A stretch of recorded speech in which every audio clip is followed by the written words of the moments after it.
Hey, hey, hey, are y'all in shock? I'm on here like 2 days in a row. It's a miracle.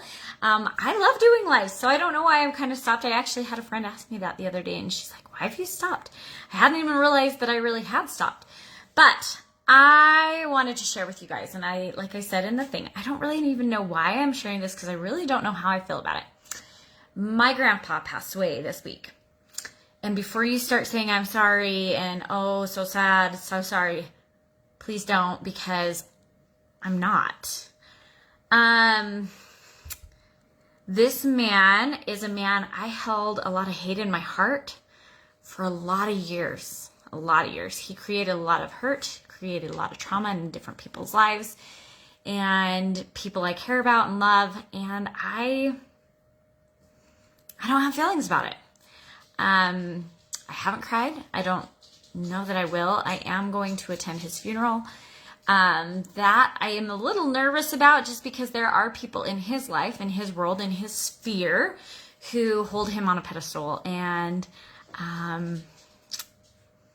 that might be interesting to be around. That might be hard. And so I'm not sure how that's going to go, but I'm going because I feel like it's the right thing to do. And it kind of has me thinking like, how can I honor this man's life when I didn't have respect for him while he was alive? He wasn't somebody I look up to or admire. He wasn't someone I have warm, fuzzy feelings about. He wasn't someone I wanted to emulate or be like. He wasn't any of those things. And when I watch movies, when I watch, for example, Heartland, that grandpa is always like, why didn't I get a grandpa like that? Like, why couldn't I have that kind of a person for a grandpa? And so there have been people in my life who I've kind of adopted as surrogate grandpas, and I'm so grateful and blessed for the role they've played in my life and in the love and care that they've shown me and the warm fuzzies I do have for those men. But I always felt like I got a little bit gypped on that part. Because we lived away from both sets of grandparents, I really didn't get to know either very well, but I have good feelings towards one side and I didn't grow up with so good of feelings towards the other. And that is, I guess, human of me, right? And as a kid, there's only so much. Like when we were little, we didn't have cell phones. It cost money to make long distance calls. So we didn't have that. We didn't have these streaming opportunities where we could video chat. And my kids got that when we were living in California. My kids got to do that with my parents. And so they continued to maintain a relationship and a friendship in there. And so times were so different. But it is like, how do you honor someone who you didn't have respect for? And I don't know the answer to that. And maybe you do. Maybe you have something to share. But it is so hard to kind of put into words how someone can affect your life so much and in not so great of ways. And still, I haven't held on to that hate. So I went to a funeral years ago and I knew he would be there. And I, honest to goodness, thought that if I ever saw him, I would spit on him or I would somehow hurt his feelings or say something mean to show him just how much I despised him. And I ended up feeling sorry for him.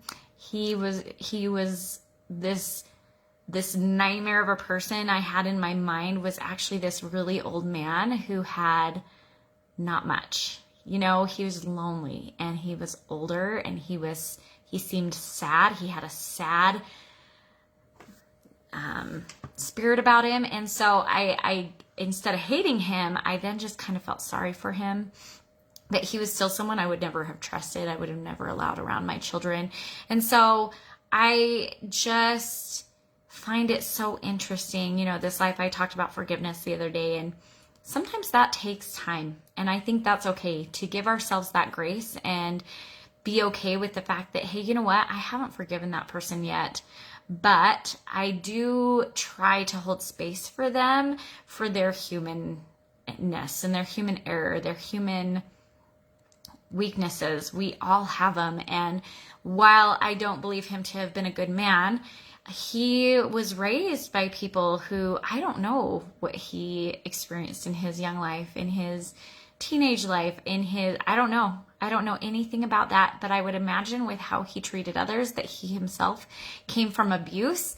And so there is that little bit of sympathy of, well, often people just continue to do what was done to them. And so that hurts my heart to think of it that way. And I am more able to show kind of grace and recognize that there's so much I don't know about him. There's so much I don't know. The little bit of the view I've created of this human being, of this person, isn't all that he was. And so I think that's the point I want to make here is we don't know everyone's stories. We don't know what they've been through, what they've gone through, what traumas they've experienced, what hurts they've experienced. We just don't know. And so it's so important that we kind of show grace where needed, extend grace where we can, and hold space for people through their trials. Now, that doesn't mean you can't have boundaries, because you absolutely can. You can absolutely have boundaries of, this person has hurt me or hurt someone I love and care about, and I will not allow that to happen again. Or I will not allow a situation to come about where that could happen again, right? So it's just important that we recognize the human nature of this life and what we're here and experiencing and going through. We have this little view because it's ours. It's our own life experiences. We base our perspective and perception on what we ourselves are experiencing. And there's so much more going on in the world than what we know and that we understand. So I hope y'all have a fantastic rest of the week and hold space for those around you, and be okay with not always understanding where your emotions lie or where your feelings are, because that's okay too. Because right now, when it comes to his death, I don't have any. I just don't. And maybe that will change when I attend the funeral. Maybe it won't. Maybe I will just be glad to be there to show support to those that are there that I do love and care about. And that might be all my purpose is in that. So anyways, hope y'all have a great day and talk to you soon. Bye.